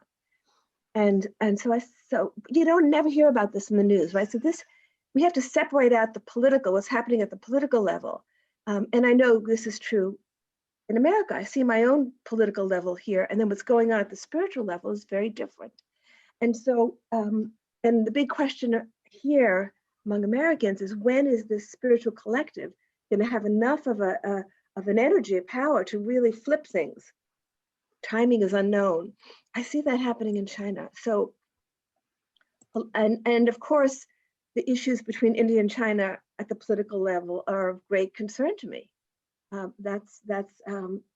So I find myself, and I finished the book just as that conflict was taking place in Ladakh, and I've been to Ladakh.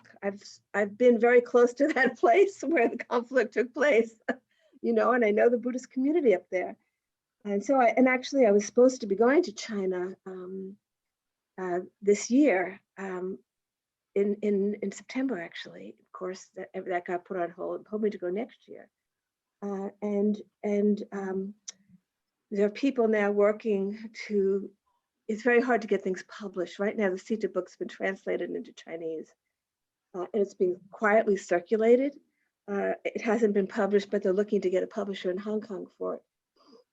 And so none of this is my doing.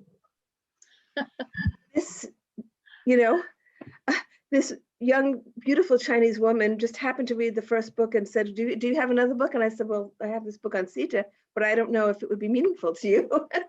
And then that's the book that she's really now wanting to circulate. So in a way, we are just instruments, you know, we are just instruments. We don't know the impact that our work. When I published my first book, I was very, my journey through time, very anxious about it. A lot of my spiritual friends said, you can't do this. You can't do this. You can't talk about your past births. So I said, well, maybe, but I had a friend who was dying of pancreatic cancer, and she said to me, you must do this, because a lot of people will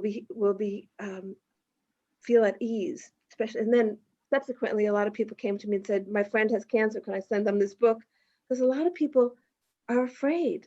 They're afraid of death, and to know that there is no death is a great comfort to them. And so,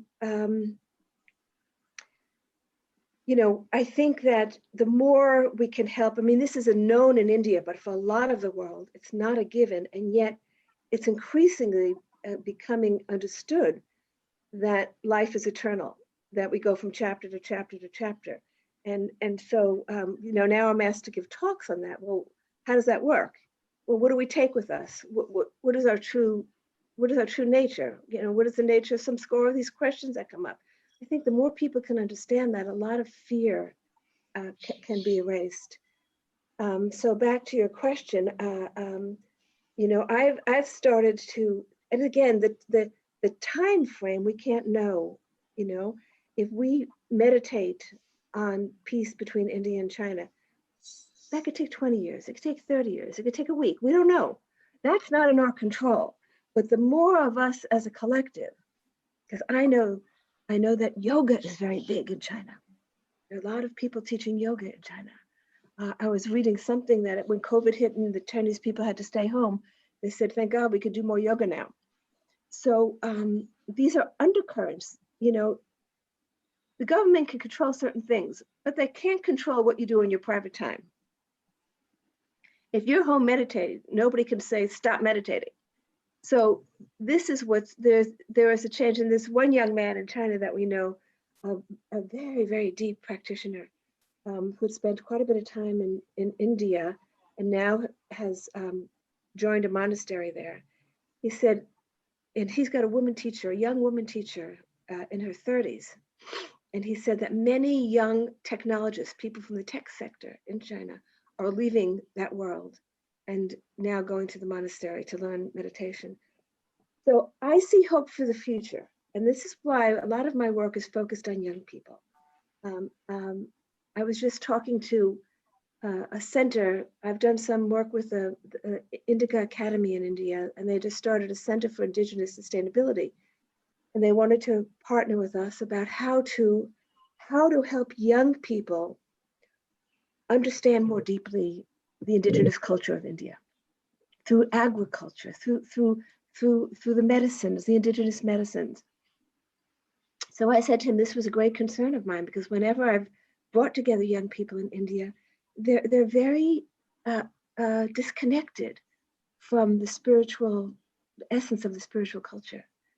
And how to, because they're surrounded with all of the modern aspects of modern life, how to help them connect more deeply. In my own, in the writing of my book that I've just published, When the Bright Moon Rises, I talk about there's a woman sage that I encounter, and I talk about, it brought me into the experience of Indra. I had never had that experience of Indradev before. And when you think of all the stories, how he's portrayed as being like a human, petty, jealous, this, that, Indra is a beautiful cosmic force.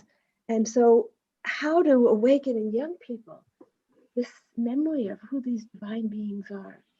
So I'm planning to do something now with young people, by young, I mean 20s and 30s, probably mostly 30s, who are eager for the knowledge of the truth of what the indigenous culture was.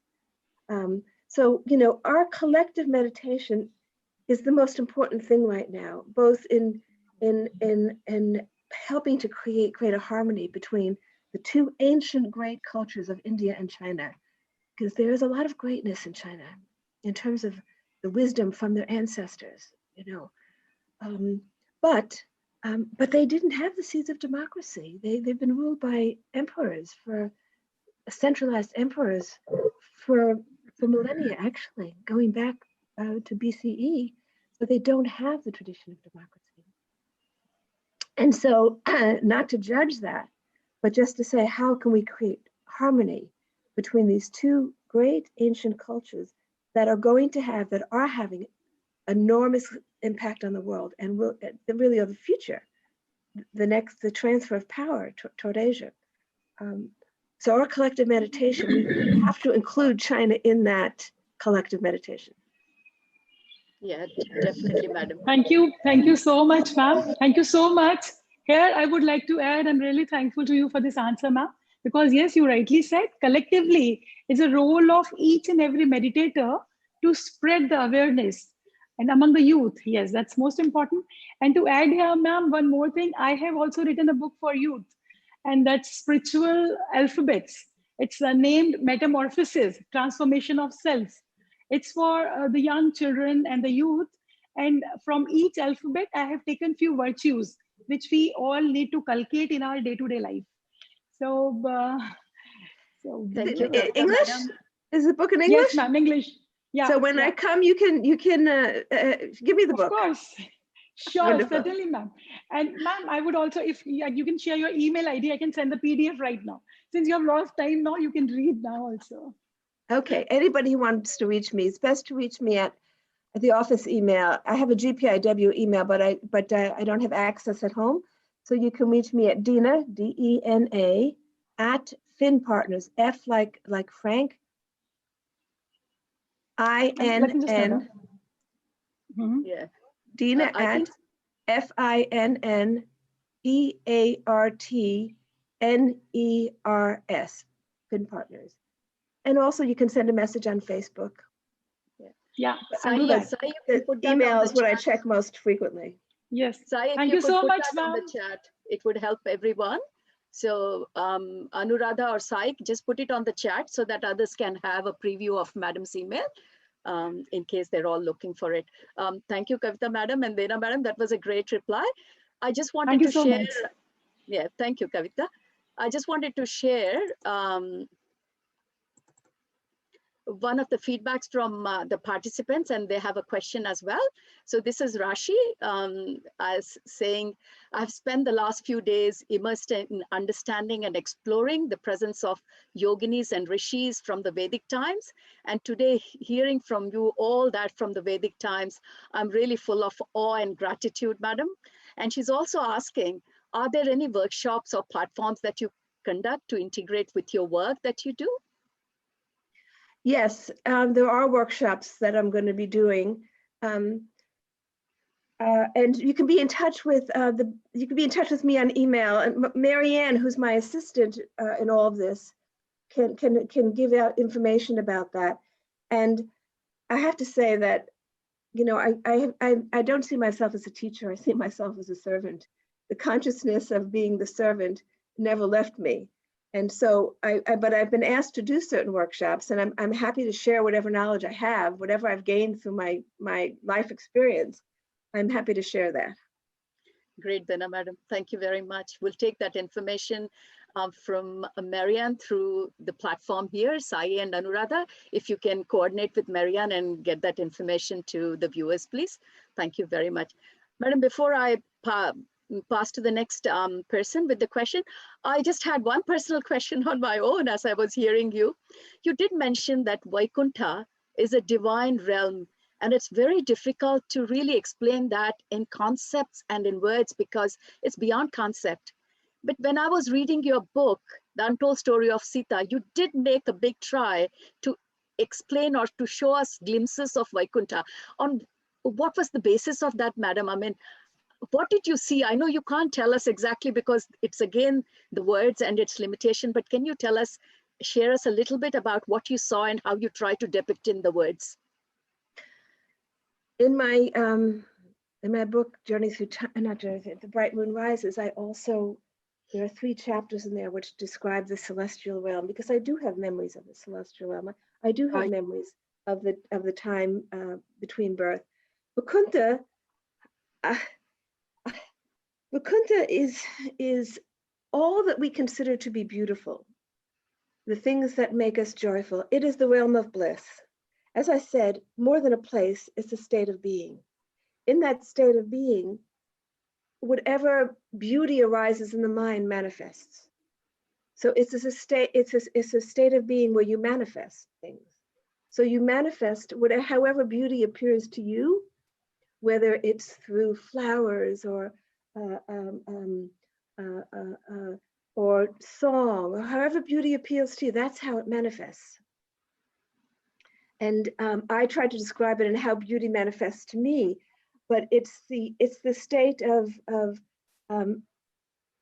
only the slightest sense of separation exists in that state from the divine reality, because in the cosmic sea upon which Narayan and Narayani rest, that is the state of unity, the state of oneness with the divine consciousness, undifferentiated spirit. But as soon as there's a sense of separateness and a sense of being apart from that, that slightest, just the first level of separation, that is that state of complete, still where the bliss of unity is still there, but one has a sense of distinction, of separateness. That is the state that many of the divine beings stay in before they, there's a story about the guru of my lineage, Mahavatar Babaji, where at one point he's thinking to shed his form and to dive back into the ocean of consciousness. And then a woman, Rishi, appears and says, "Why are you doing that?" He says, "Well, there's no distinction. What's the difference whether I keep my form or not?" And she says, "Then if there is no distinction, then please keep your form." And so he agrees to keep his form for the duration. But it's that state where there is no, you can be in form or you cannot be in form. And yet there are deities who do keep their form for the benefit of the cosmic show. And yet the consciousness is still in that. So it's hard to describe it in pictures, what beautiful flowers and heavenly colors and skies. I mean, it's whatever beauty you can manifest. That's how it manifests. Wonderful, madam. Thank you for sharing that with us. I think Suresh Babu Garu has a question or a feedback to share with you. Suresh Babu Garu, would you like to unmute yourself? Yeah. Please go ahead. Thank you very much, ma'am, for giving such an enlightening message. Today is a great day in our Pyramid Spiritual Society's movement. One thing I would like to ask her, when we ask Mahadev, he will bless us only with one gift. But today, your enlightened message gave not only aspects of untold story of Sita, but also glimpses of Rukmini. It's a wonderful thing. And in the interest of our viewers, I would like to put two questions. which you can enlighten us on these two things. One is what is the impact of Janak Baba on today's local self-governance? That's one thing. And second thing is, what is the impact of children bringing in nature? As Mata Sita brought love peace in nature. These are the two things. Kindly enlighten us. Thank you. Well, I think that as I started to say, Janak Baba, this idea of self-governance, of taking care of our own natural environment, things have been so centralized that we have no control anymore over our rivers.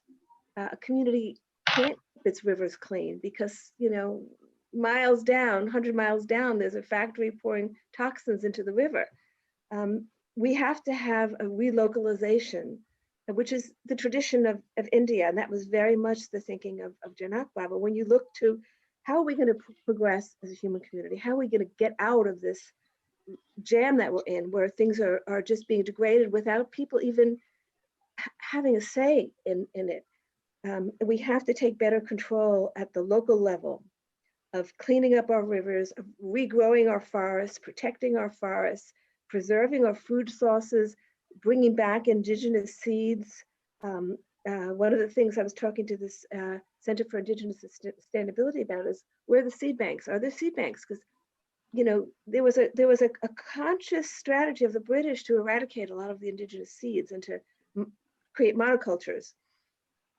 So and that's harming human health. I mean, in the past, during Sita's time, human health was preserved through the vast diversity of foods that were available. And we've lost so much of that now. They say you have to eat, I don't know how many apples, like 40 apples to get the benefits of what one apple used to have. So our food has been so degraded, like everything else. And so the message that I feel Janak Baba would give if he were here would be taking back a local control, allowing us to govern our local areas, to preserve our environment and care for the needs of everybody. You can't, when you've got so many people, how can you know what the needs are? But at a local level, you can care for the needs of each community so that nobody has too little. And so again, balancing. So don't take too much so that they have too little. Everybody has to have enough to live a good life. For Sita, again, I mean, the extraordinary effort she went to inculcate this love and care for the natural world. Many of us have it. We have it. I think it's naturally within us, but we don't know how to demonstrate it. The nature of modern life has so removed us. Well, the first thing is with food. I know all of you are vegetarian, as I'm vegetarian. The first thing is, and then if you see how animals are treated for the meat industry, they're not treated like living beings. And so bringing consciousness to this. And then when I first became a vegetarian 40 years ago, people looked at me like I had an illness. Now it's very commonplace. So there has been change, but we have to keep hammering home these messages of caring for animals and caring for our forests and caring for the rivers. And it's best done, we have to work at the policy level of the central government, but honestly, it's best done at the local level. And I was talking to this Indica Academy, is how local can it be? Can it be within the state level? They said it has to be more local than that, because I mean, we all know there's a lot of corruption in every level of political life everywhere.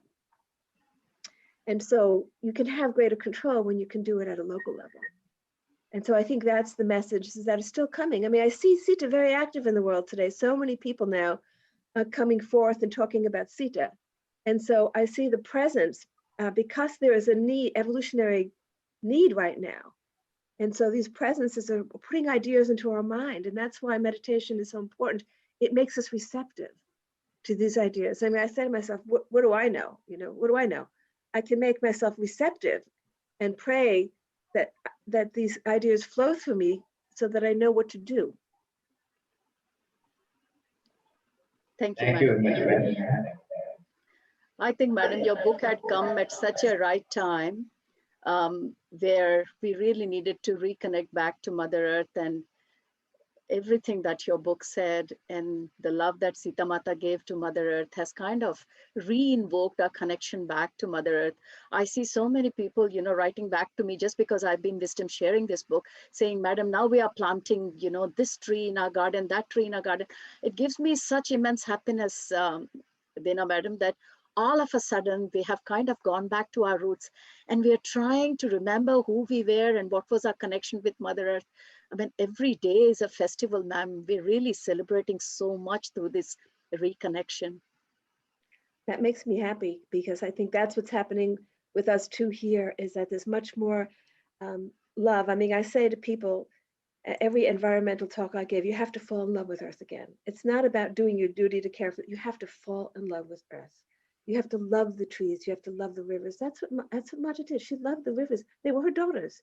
She talked to them like they were her daughters. Well, in truth, they were. Because everything was emerged from this divine feminine energy. That's true. Madam, we have one more question from Swapna. Swapna, would you like to unmute yourself and please ask your question? Yes, ma'am. Hello, ma'am. This is Swapna. I'm very, very happy to attend this wisdom session too. I just wanted to share that since childhood, though I was connected with nature, but the way I got connected after reading Untold Story of Sita is I can say it's a new level. Like whenever I go out, whenever I sit in my garden, the way I connect now is like totally different. And thank you so much for bringing this book to us. And it was a great read and great wisdom. And honestly, the way I could connect to Sita Ma, as you said, like every time it was like Rama, Sita, and family, but it was, we saw a friend in Sita, like after seeing this, after reading this book. And really, I just wanted to share that. And today, the way you said how we can apply that consciousness to our everyday life and try to get our questions answered was like amazing, ma'am. And thank you so much for sharing your experience. And thank you so much for inspiring us. I just wanted to say that I did not have any questions. And I wanted to say one thing was I was so connected with Soma somehow when I was reading the book. The way she was carrying herself, the way her confidence, her surrender, and her trust with Sita Ma. And she was always like maintaining her calmness, and she was so confident that Sita Ma will be fine and she can take care of herself. That was like amazing, ma'am. Somehow I got so connected to Soma, and I literally saw myself in that scene. When every scene was like that. Yes, that scene wherein when Sita Ma goes into the forest for some time and everybody was worried, and Soma goes. It was like amazing when amazing, ma'am. I have no words. I'm actually still, and I can feel so much energy today too. Thank you, ma'am. Beautiful. I actually often find myself talking to Soma. She's a very real presence in my life. Yes, ma'am. Someone got so connected with Soma. Yeah, Madam, you're talking about Soma. So if you were Meenakshi and you had another life as Sujata in your book, which is about Rukmini, was Soma there again with you at this point of time? Soma wasn't, but there was another beautiful soul, Anjali, and there are beautiful stories about her. There are many stories in the book that relate back to Sita, because I talk, in my story, I'm part of a dance community that was in Vidarbha, Rukmini's kingdom, and I had been to Dwarka, and that's where these memories. I had long ago seen that I had a life in Dwarka, but I didn't know the details until I went to Dwarka. And then when Rukmini marries Krishna and moves to Dwarka, a lot of the communities, because Rukmini was very much into beauty, into the arts, and she loved to go in disguise and watch the dances. She'd always disguise herself as a village woman and go watch the dances at the celebrations. And so the dance community shifted to Dwarka, as did some of the other artisans shifted to Dwarka. And there's a whole story about her work in Dwarka, which is, to me, very beautiful, very beautiful. And it's kept me connected to Sita, because there's so many links and crossovers. And I'm very grateful to have this book that I'm working on now. So are we, madam. We can't just wait for this book to release, honestly. I think we've just reached the time, ma'am, and it would be very appropriate for us to let you go at this point of time. You have really given your valuable 2 hours for us, and I really can't thank you enough. So I really, on behalf of all the viewers and on behalf of the panel members and on behalf of PSSM, I would really like to thank you, madam, today for really spending this great 2 hours of wisdom sharing. As Dena, madam, you know, we can never get tired of you. We are always waiting for you to share more and more with you. And I'm sure that in time to come, we'll have greater opportunities to spend this great time with you. So my dear friends, on behalf of all of you, I'm thanking Dena, madam, for giving her very valuable time today and sharing such pearls of wisdom on this platform. So with that, thank you, madam. With that, we'll close our session today. Thanks to all the viewers and the PSSM Global and Digital Swadhyaya Yoga team. Thank you very much.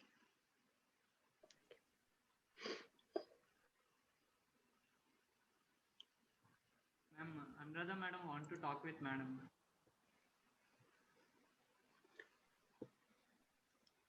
Madam, you're okay if there's someone else to, are you okay to extend it a little bit?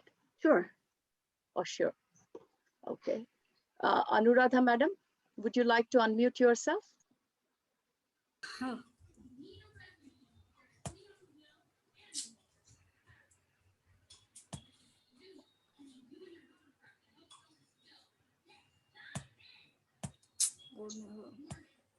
Okay.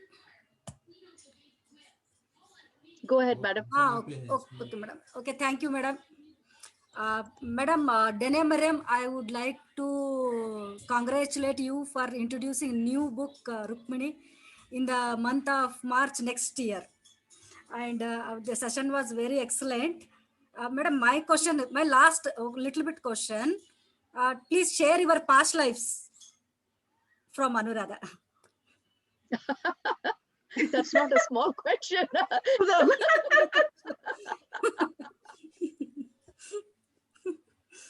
Oh, you can read all about them in my books. That's right.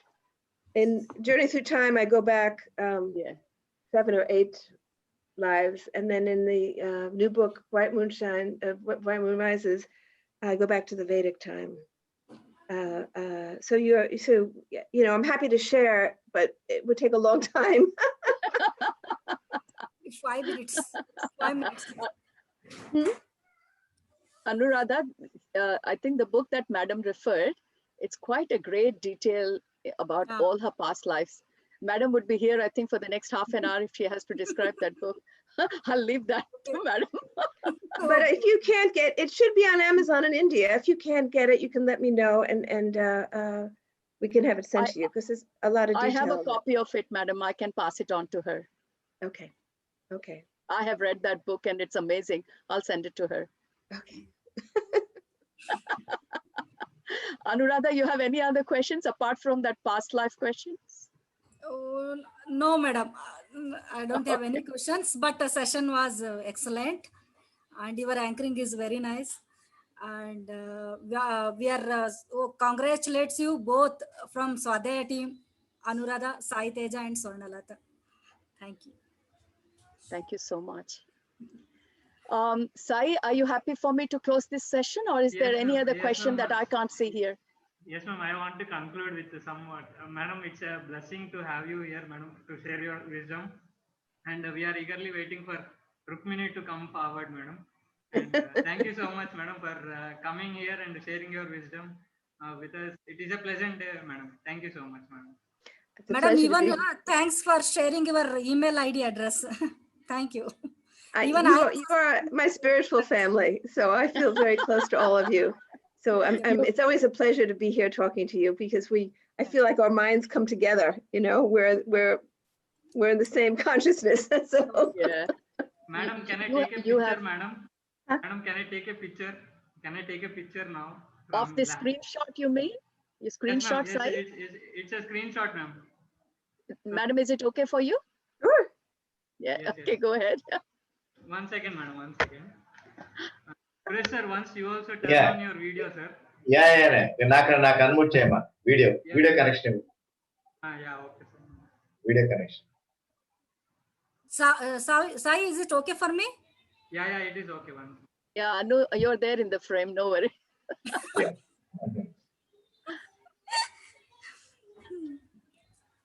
Now, 1 second, I am taking screen. Yeah, go ahead. Yes. Yeah, it is our real opportunity, madam. You are calling us your soul family. We feel very, very happy.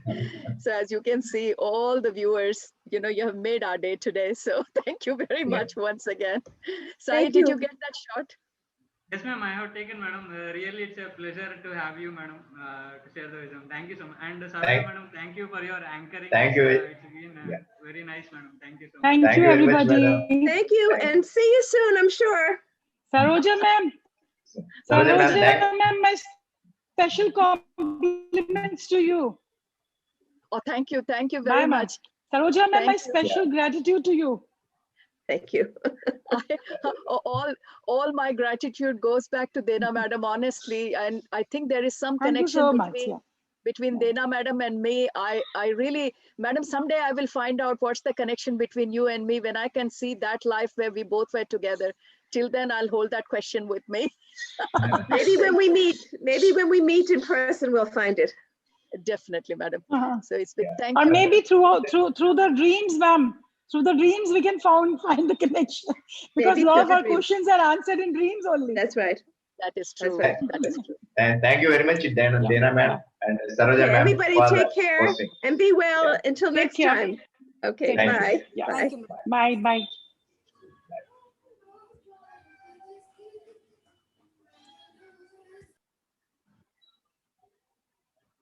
Hello.